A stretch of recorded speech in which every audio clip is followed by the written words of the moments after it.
Bueno, la última parte de bobinas.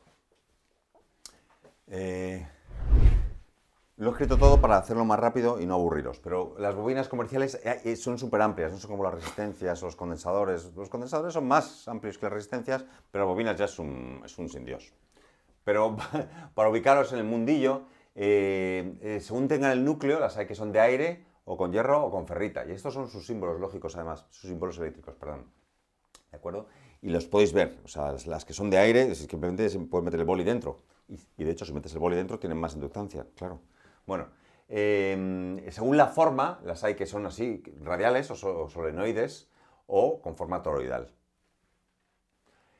Y algunas están recubiertas, entonces no podéis ver si son toroidales o no, pero vamos, el recubrimiento puede ser de plástico, de resina o de metal, apantalladas, porque esto es importante. Claro, es un campo magnético, o sea, eso crea un imán, y entonces ese imán puede influir, hemos dicho, en otras bobinas o en otras cosas del circuito, ¿de acuerdo? Entonces, muchas veces estas cosas hay que apantallarlas. Ya sabéis lo que es una caja de Faraday. Por cierto, no he dicho antes que la ley esa era del Lenz y Faraday. Bueno, la caja de Faraday, que es ponerle un metal alrededor, pues como un ascensor, que en un ascensor no tienes cobertura si es metálico, porque las ondas no salen. En cuanto estás dentro de una caja metálica, ya tu electromagnetismo ni entra ni sale. Bueno, pues esto como tiene magnetismo, ni entra ni sale, ni radia, ni le es influido por fuera, ni tal. Entonces a veces hay que apantallarlas, sobre todo en sintonizadores y etapas de sintonía, van apantalladas. Según el montaje, te las puedes encontrar de inserción, de through-hole o de SMD, ¿de acuerdo? Que cada vez más.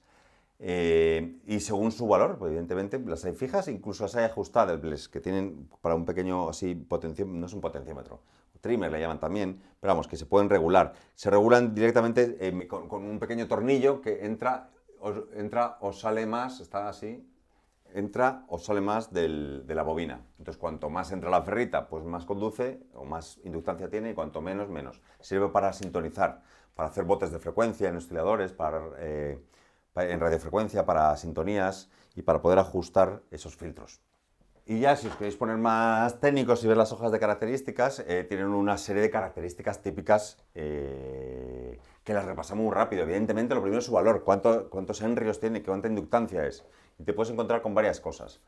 Primero, que esté escrito, ¿vale? Que esté escrito. Entonces, hay inductancias en que se ve que pone 100 milihenrios, fenomenal. Pues si está escrito serigrafiado, pues fenomenal. Si son componentes SMD, esos normalmente viene escrito, ya sabéis cómo lo ponen escrito, pues si pone 10, 1 y es una bobina, ya sabes que son 10 y un 0, pues son 100. ¿100 qué? ¿Henrios? No, porque ya os dije que el henrio es mogollón. Entonces, el valor por defecto, igual que en los condensadores estos son picos, en estos son los microhenrios.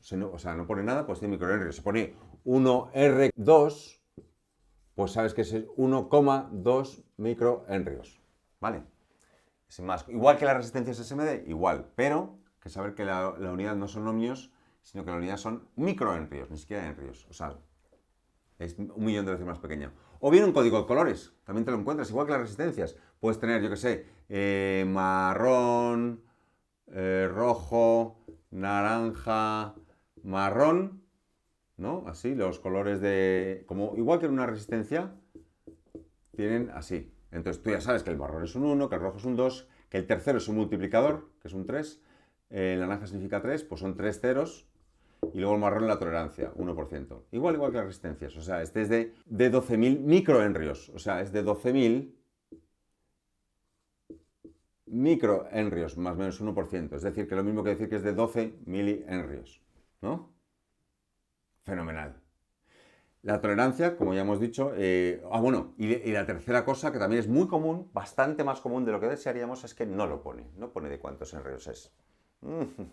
Así que puedes hacerlo de varias maneras. Puedes hacer un pequeño circuitito RL y calculas el desfase con tu osciloscopio y ahí lo puedes despejar, o con un aparato que te mida la inductancia. En fin, también tamaño y forma, ¿de acuerdo?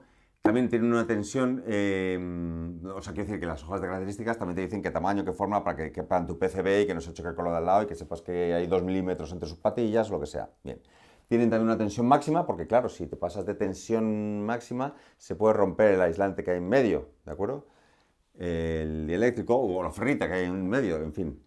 Sobre todo el aislante, el barniz que hay entre las espiras. Una corriente máxima, que si te pasas de ella también se abre, igual que un fusible.